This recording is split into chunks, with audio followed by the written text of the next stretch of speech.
Good morning children. आज हम पढ़ेंगे आपका पार्ट 12 फैसला, जो कि आपकी हिंदी पाठ्य पुस्तक खुलते पंख से है। इसमें एक लड़का है राजन। ये कहानी उसके ऊपर है। राजन एक किसान का बेटा था, मतलब फार्मर थे उसके फादर। किसान का बेटा था। वह बड़ा आज्ञाकारी और परिश्रमी था, मतलब बहुत ओबे करता था अपने पेरेंट्स को और बहुत हार्ड वर्कर था।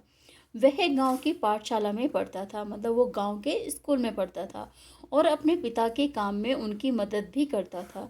स्कूल में भी पढ़ता था और उनके काम में भी उनकी मदद करता था। एक दिन राजन खेत से घर लौट रहा था। उसे आकाश में उड़ता धुआं दिखाई दिया। जब राजन था वो खेत से घर लौट रहा था, मतलब काम कर कर अपने जो फार्म हाउस है वहाँ पर काम करके घर लौट रहा था। उसने देखा कि आकाश में धुआं उठ रहा है। राजन तुरंत उधर की तरफ दौड़ा। वह झोपड़ी एक झोपड़ी में आग लगी थी। राजन ने खिड़की से झांक कर देखा और कि भीतर कोई है तो नहीं। उसने देखा कि एक झोपड़ी में आग लगी हुई है, तो राजन ने खिड़की से झांक कर देखा कि अंदर कोई है तो नहीं। एक सांप आग से बचने के लिए इधर उधर रेंग रहा था।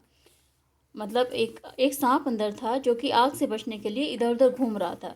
राजन ने पास ही पड़ी एक लकड़ी उठाई और उसे धक्का मारकर झोपड़ी का दरवाजा खोल दिया। सांप बाहर निकलकर चला गया। कुछ दिनों बाद राजन पाठशाला जा रहा था। मतलब कुछ दिनों के बाद राजन फिर स्कूल जा रहा था। उसके सामने वही सांप फन उठाए आ खड़ा हुआ। वह राजन को डसना चाहता था, मतलब उसको मारना चाहता था। राजन बोला, अरे तुम तो वही हो जिसकी मैंने जान बचाई थी। आज तुम मुझे ही मारना चाहते हो। सांप बोला, तुम मनुष्य हमारे शत्रु हो, मतलब हमारे दुश्मन हो। हम तुम्हारा कुछ भी नहीं बिगाड़ते, लेकिन तुम हमें मार डालते हो।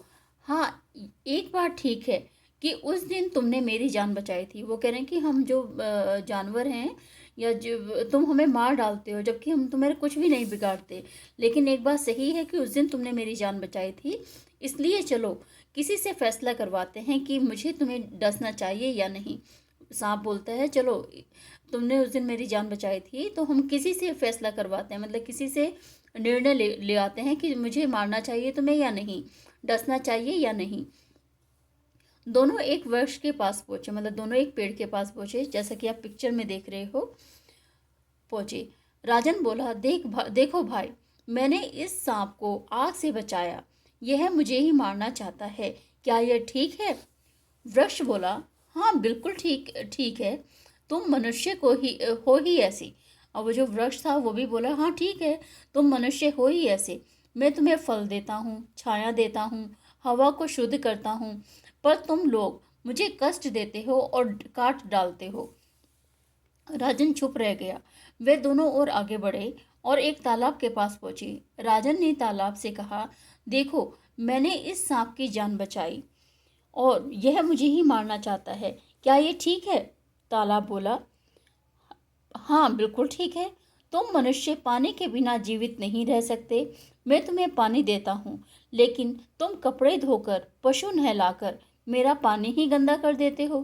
तालाब की बात सुनकर सांप बोला, देखा, मनुष्य उन सबके साथ अच्छा व्यवहार नहीं करते जो उनकी सेवा करते हैं। बोलो अब क्या कहते हो? अब सांप बोला, देखा, वृक्ष ने भी तुम्हें यही बोला, तालाब ने भी तुम्हें यही बोला। अब बोलो तुम क्या कहते हो? राजन ने कहा, चलो आगे चलते हैं। दोनों चलते चलते पाठशाला के समीप जा पहुंचे, मतलब दोनों चलते चलते स्कूल के पास जा पहुंचे। सांप ने देखा कि पाठशाला बड़ी सुंदर है। चारों ओर हरे भरे पेड़ हैं। गुरुजी पेड़ के नीचे बैठकर बच्चों को पढ़ा रहे हैं। कुछ बच्चे नए पौधे लगा रहे हैं, कुछ पौधों को पानी दे रहे हैं। पाठशाला के पास छोटा सा तालाब है। उसका पानी चमचम चमक रहा है, बिल्कुल साफ। कुछ बच्चे गाय की सेवा कर रहे हैं, उसके रहने के स्थान की सफाई कर रहे हैं।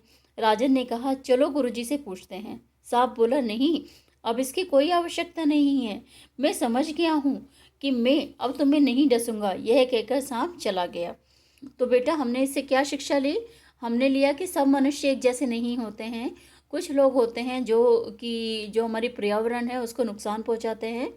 तो हमें अपने पर्यावरण को कभी भी नुकसान नहीं पहुंचाना चाहिए, किसी भी पशु पक्षी को उस पर अत्याचार नहीं करने चाहिए, पानी वेस्ट नहीं करना चाहिए, गंदा नहीं करना चाहिए। तो बेटा ये था आपका पाठ फैसला। Thank you.